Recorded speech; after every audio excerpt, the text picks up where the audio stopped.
La fin de la saison ATP arrive à grands pas entre la tournée asiatique qui vient tout juste de débuter, la tournée indoor et encore les nombreux joueurs qui peuvent participer au Masters.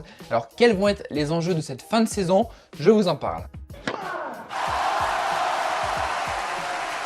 Et salut tout le monde, aujourd'hui je vais revenir un petit peu avec vous sur les principaux enjeux de cette fin de saison, qui peut finir l'année numéro 1 mondial, qui peut participer au Masters, quels sont les gros joueurs à suivre qui peuvent faire de bonnes performances dans cette dernière ligne droite de la saison 2019. Tout d'abord, ce qu'il faut savoir, c'est que pour la place de numéro 1 mondial, actuellement c'est Rafael Nadal qui est numéro 1 à la race. Il a 1960 points de plus que Djokovic. De toute façon, je vais vous afficher le petit tableau qui résume un petit peu le classement à la race des 10-12 principaux joueurs. Donc Nadal peut vraiment finir la numéro 1 mondiale, surtout qu'on se souvient que l'an dernier, en 2018, donc il avait arrêté sa saison juste après l'US Open. Donc toute la fin de saison de septembre à fin novembre, il n'avait pas participé à un seul tournoi, donc n'avait pas pu engranger un seul point. Donc là, c'est que du bonus pour lui s'il joue cette fin de saison. A noter par contre, petite incertitude le concernant, c'est qu'il s'est blessé à la main.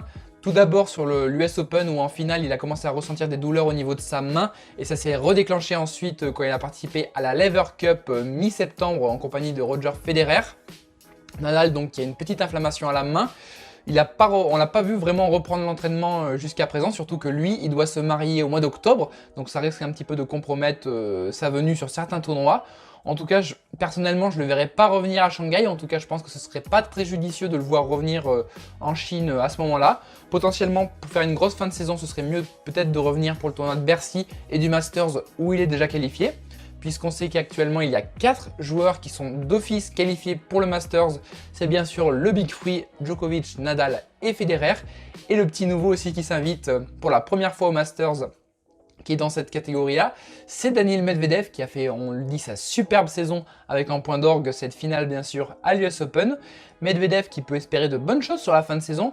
On se souvient que l'an dernier, il avait gagné le tournoi de Tokyo, qui était son premier ATP 500 et qui avait vraiment marqué un petit peu son début de carrière, enfin en tout cas sa progression et sa confirmation au plus haut niveau du classement mondial.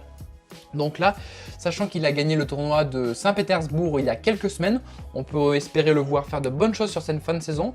Surtout que ça va être des tournois sur dur, ce qui est la surface qui lui convient finalement le mieux. Il est très bon en indoor, on se souvient qu'il avait fait une demi-finale l'an dernier à Bâle également. Donc, en tout cas, je pense qu'il n'aura pas grand-chose à perdre sur cette fin de saison puisqu'il est d'ores et déjà qualifié comme je l'ai souligné. Donc je dirai mes petites prédictions un petit peu à la fin, surtout que vous aurez aussi un petit message de Constantin pour voir ce qu'il pense de cette fin de saison. En tout cas, Medvedev, belle tête d'affiche à suivre. Federer, lui, est d'ores et déjà aussi qualifié pour le Masters. Lui, on se souvient que l'an dernier, il avait fait un titre, bien sûr, à Bâle. Il aura exactement 1600 points à défendre. Donc, sachant que Bâle est son tournoi favori, on peut supposer qu'il puisse le remporter une 10e fois. À Shanghai, où il va s'aligner, on peut espérer le voir faire de bonnes choses sur une surface où il a déjà gagné le tournoi à 2 reprises en 2014 et en 2017. Donc, à voir s'il n'est pas trop émoussé de cette fin de saison. On sait qu'il est plus performant sur la première moitié de la saison jusqu'à Wimbledon et qu'après ensuite ça commence à être un petit peu dur au niveau de son physique. Donc à voir s'il tient. Après il nous a montré quand même assez belles choses sur la Lever Cup où il a remporté cette compétition exhibition si on peut dire avec la Team Europe en ayant sorti 2 bons matchs, notamment face à Kyrgios et face à Isner. Donc on a vu qu'il était quand même en pleine possession de ses moyens et que les petites douleurs au dos qu'il avait pu contracter à la fin de l'US Open, notamment sur son quart de finale qu'il avait perdu, sont probablement dissipées. Pour le troisième joueur bien sûr à suivre, c'est Novak Djokovic qui reprend la compétition après son forfait à l'US Open où il avait abandonné, on se souvient tous, à cause de sa douleur à l'épaule gauche, c'était face à Wawrinka.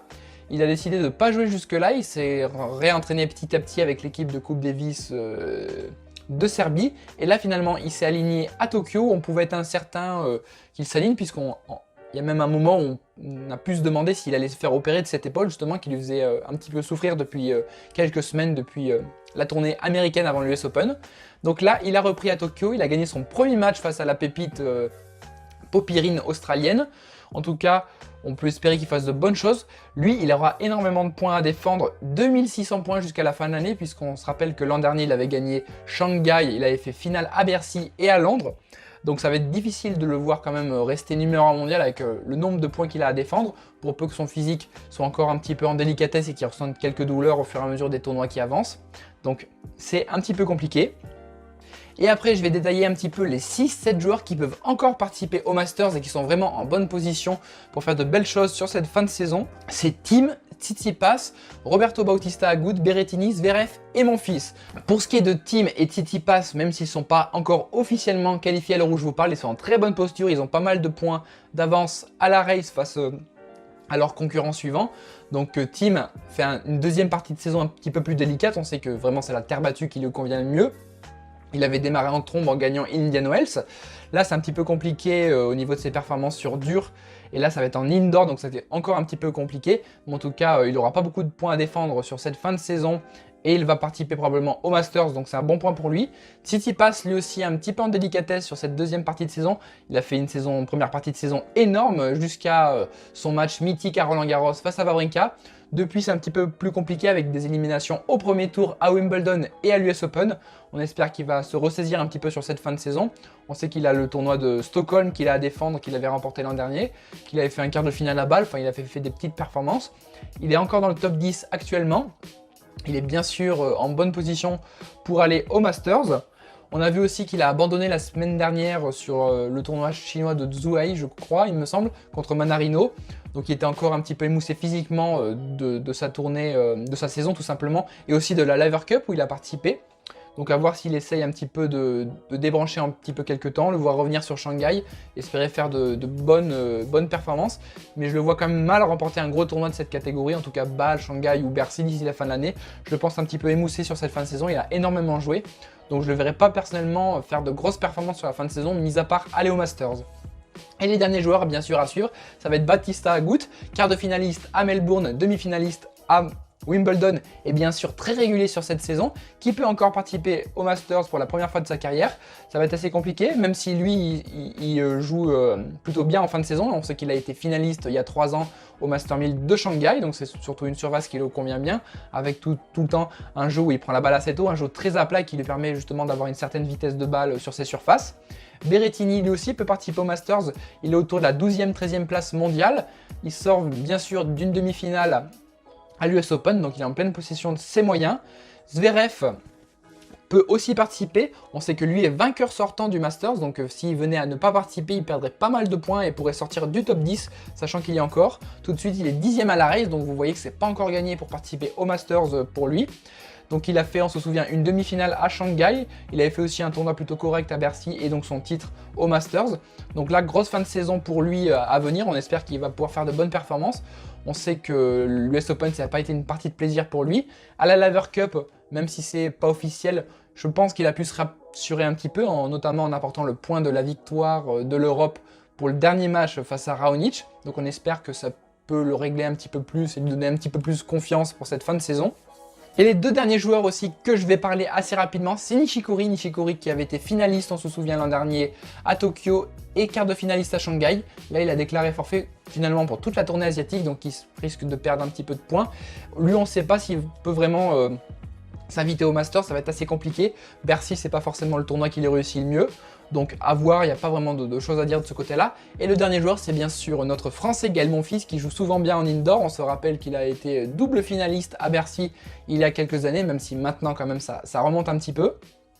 Lui, il peut vraiment s'inviter au Masters, il a une belle carte à jouer. Comme je l'ai dit, il y a vraiment 6 joueurs qui ressortent du lot avec Federer, Djoko, Nadal, Medvedev, Tsitsipas et Thiem. Et derrière, pour les 2 dernières places qui restent, c'est vraiment assez équilibré du côté des joueurs. Donc peut-être qu'il peut sortir vraiment son épingle du jeu et participer au Masters. En tout cas, vous allez avoir tout de suite l'avis de Constantin avec ses petites prédictions pour la fin de saison. Et moi, je vous reprends juste après, c'est parti. C'est une très bonne question, Ben. On va assister vraiment à une fin d'année 2019 très excitante avec plusieurs questions en jeu. Est-ce que Novak Djokovic va-t-il réussir à conserver sa place de numéro 1 mondial?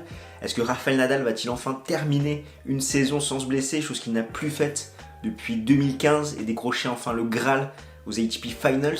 Est-ce que la Next Gen va réussir à en profiter? Tout comme en 2018 où on avait vu notamment Medvedev s'imposer à Tokyo, Coric faire une finale à Shanghai, Khachanov décrocher le titre à Bercy et Zverev aux ATP Finals. Beaucoup de questions qui nécessitent toutes des réponses. Rafael Nadal a 2000 points d'avance sur Novak Djokovic à la race. D'ici Bercy, retour logique de l'Espagnol. Le Serbe aura dû reprendre 1000 points sur son concurrent. Et après, c'est difficile d'imaginer que l'Ibérique va garder cette avance sur la tournée indoor. Je vais faire 3 paris sur cette fin de saison. Le premier, c'est que Rafael Nadal termine l'année numéro 1 mondiale. Le deuxième, c'est que Novak Djokovic s'impose aux ATP Finals.